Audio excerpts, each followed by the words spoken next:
اینجا آزمایشگاه تخصصی ما هست که یه سری از وسایلی که تخصصی تر هستن برای دانشجویان مقطع تحصیلات تکمیلی و PhD مورد استفاده قرار میگیره که فریزر منفی 80 رو داریم، آون‌های مختلف رو داریم، انواع اقسام روکاریا رو داریم، دستگاه اسپری رو داریم و ارزم به حضور شما دستگاه مختلفی که برای کار تخصصی تر مورد نیاز هست توی این آزمایشگاه. این یکی از آزمایشگاهی که مدرسه کردیم مربوط به کار آموزشی دانشجوهای آندرگراجویت.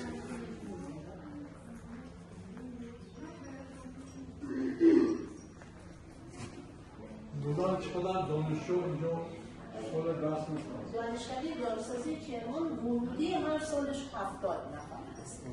الان نزدیک به تقریبا 600-700 تا دانشجو در حال حاضر مشغول به تحصیل تو دانشکده داروسازی کرمان هست. اینا چند سال میخونن؟ معمولا 6 سال. 6 سال که این 6 سال یک سال آخرش صرف کارهای تزشون دیپلم فارماسیست معمولا دیپلمی که میگیرن علوم تجربی هست که حالا بیولوژیه در واقع یه مدل. این آموزش در اینجا مجانی هست یا مبلغ؟ بله باید کنکور بدن، کنکور که میدن قبول میشن و برای در واقع آموزش مجانی به دانشگاه‌های دولتی میان.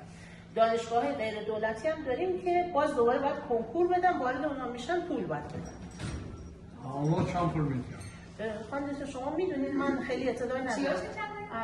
از برای آموزشی 2-3 هزار دلار هر سال با خارجی ها اینجا مبلغ. خارجی ها رو نمیدونم. بچه‌هایی که میان داروسازی میکنن خارجی ها اگه اشتباه نکنم 3000 تا